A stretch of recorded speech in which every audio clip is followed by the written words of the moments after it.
जिसमें दिया गया है 3x वर्ग माइनस एक्स माइनस 4, ये बहुपद है और इसके हमें शून्य ज्ञात करके शून्यकों तथा गुणांकों के बीच संबंध स्थापित करना है। तो आइए सबसे पहले लिखते हैं दिया गया बहुपद। इसके बाद हम लोग यहाँ से इसके गुणनखंड निकालेंगे और उसके बाद शून्यक निकालेंगे। तो हम इस बहुपद को तोड़ते हैं। यहाँ पर आखिरी वाली संख्या का गुणा यानी कि अचर पद का गुणा x वर्ग के गुणांक में करते हैं। तो यहाँ पर हम करते हैं गुणा 4 तिया 12। तो हमें ऐसी दो संख्याएं खोजनी हैं जिनका गुणा 12 हो, लेकिन उनका अंतर होना चाहिए -1। यहाँ कुछ भी नहीं लिखा है तो -1 एक माना जाता है, तो उनका अंतर लेकिन -1 होना चाहिए, लेकिन गुणा कितना होना चाहिए 12 है। तो हम लोगों ने अंदाजा लगाया कि 12 एकम 12 होता है, या फिर 4 तिया 12 होता है, या फिर 6 दूनी 12 होता है।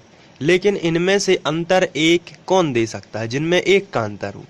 तो हमने कहा 12 और 1 के बीच में तो 11 का अंतर है, तो ये तो नहीं हो सकता।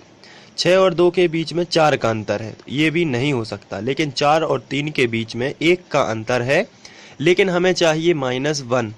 तो हम बड़ी संख्या को माइनस का कर देंगे और छोटी संख्या को प्लस का कर देंगे।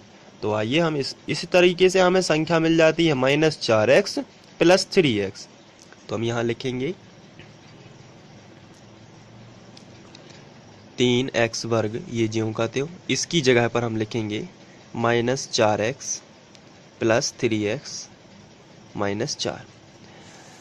इसके बाद हमें 4 पद मिल चुके हैं और इन 4 पदों में हमें 2-2 के ग्रुप बनाना है इस तरीके से। और आपको ये लाइन नहीं खींचनी है एग्ज़ाम में, मैं यहाँ समझाने के लिए आपको बता रहा हूँ। अब इन दोनों में से आपको अलग कॉमन निकालना है। उभयनिष्ठ ऐसी संख्या आएगी बाहर जो दोनों में हो। तो हम चर्चा कर लेते हैं। यहाँ 3 है लेकिन यहाँ पर 3 नहीं है। यहाँ 4 है लेकिन यहाँ पर 4 नहीं है। लेकिन x यहाँ भी है और x यहाँ भी है, तो हम कह सकते हैं कि x कॉमन आ सकता है इन दोनों में से। तो चलिए हम x कॉमन निकाल सकते हैं। तो जब हम x कॉमन निकालेंगे तो देखते हैं इन दोनों के पास क्या बचा। जैसे ही हमने x कॉमन निकाला तो यहाँ 3 बच गया पहले तो, क्योंकि 3 उभयनिष्ठ नहीं गया। यहाँ पर x पर 2 की घात थी, अगर एक x हमने निकाल भी लिया तो एक x तो यहाँ पर बच जाएगा। साथ ही साथ माइनस लगा है तो हम माइनस लगाएंगे, और यहाँ पर x बाहर चला भी गया तो 4 तो बच जाएंगे। तो यहाँ पर ब्रैकेट बंद कर देते हैं। ये दोनों में से कॉमन आ गया, ये कॉमन तो ये बचा। अब यहाँ देखते हैं कि क्या है कॉमन। तो यहाँ 3 है लेकिन यहाँ 3 नहीं है।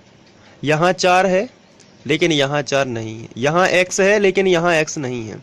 इसका मतलब इसमें से कुछ भी कॉमन नहीं आ रहा। ऐसी स्थिति में बाहर के चिन्ह के साथ हम एक कॉमन निकाल सकते हैं, क्योंकि हम लोगों ने पहले भी क्वेश्चन इसी तरीके से किए हैं। तो +1 हम यहाँ से कॉमन निकाल सकते हैं।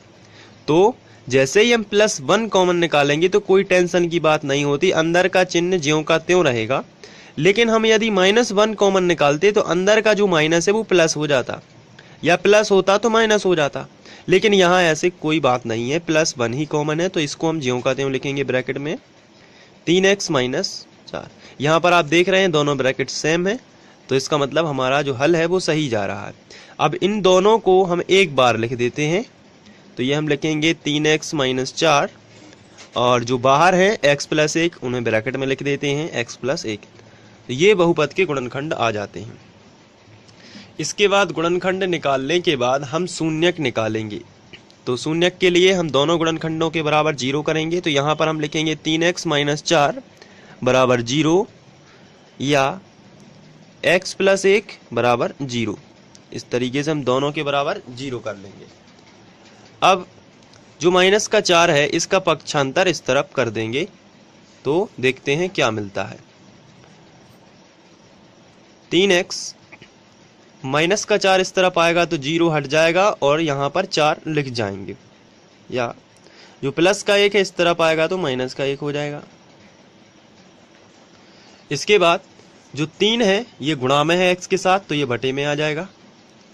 तो x बराबर आएगा 4/3, या x बराबर आएगा -1।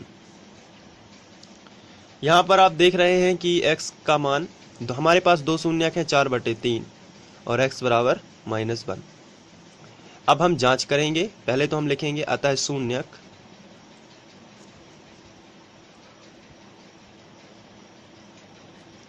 (4/3) और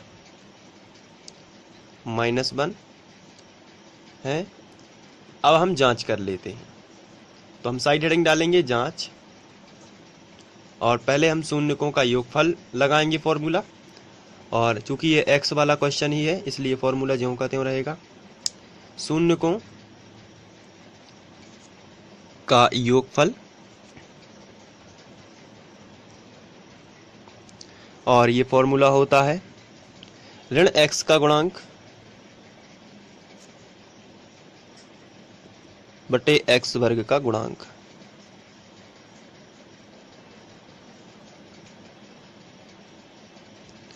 शून्यकों का योगफल कर देते हैं तो यहां से हमें 4/3 प्लस माइनस का माइनस हो जाएगा, तो मैं पहले से ही माइनस लगा देता हूं क्योंकि -1 है और प्लस होना है तो प्लस माइनस का माइनस हो जाएगा 1, और इसे मैं लिख देता हूं -x का गुणांक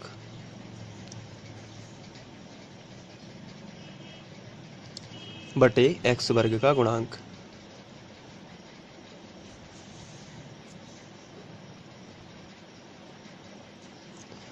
इसके बाद यहाँ से लघुत्तम से इसमें गुणा हो जाएगा, तो 4 माइनस लगा है तो माइनस 3 एकम 3 बटे में भी 3, ये ज्यों का त्यों आ जाता है। गुणा करने के बाद ये ज्यों का त्यों बटे में ही रहता है, बराबर -x का गुणांक बटे x वर्ग का गुणांक।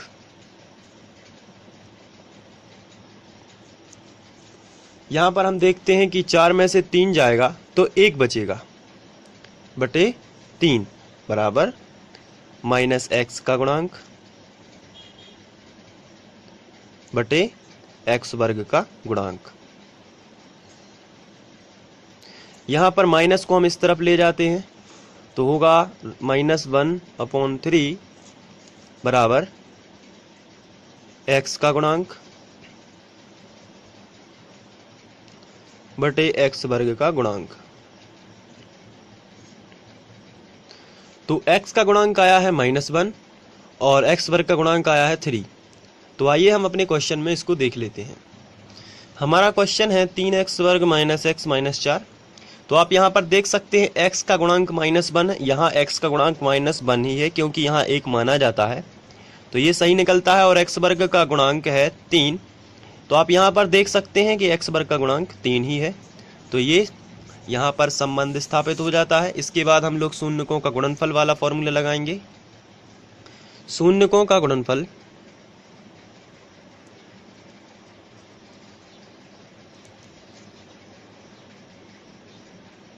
बराबर होता है अचर राशि बटे x वर्ग का गुणांक। तो शून्यकों का गुणनफल कर लेते हैं। हमारे शून्यक थे 4/3, गुणित कर देते हैं -1 बराबर अचर राशि बटे x वर्ग का गुणांक। यहाँ पर तो गुणा कर देते हैं, ऊपर ऊपर का गुणा करेंगे तो 4 एकम 4 -4 आ गया बटे 3 बराबर अचर राशि बटे x वर्ग का गुणांक। तो अचर राशि हमें मिली है -4 और x वर्ग का गुणांक कितना है 3। तो हम अपने क्वेश्चन में देख लेते हैं। हमारा क्वेश्चन है 3x वर्ग -x -4, इसमें अचर राशि -4 ही है, आप देख सकते हैं, और x वर्ग का गुणांक 3 है, तो वो तो पहले से ही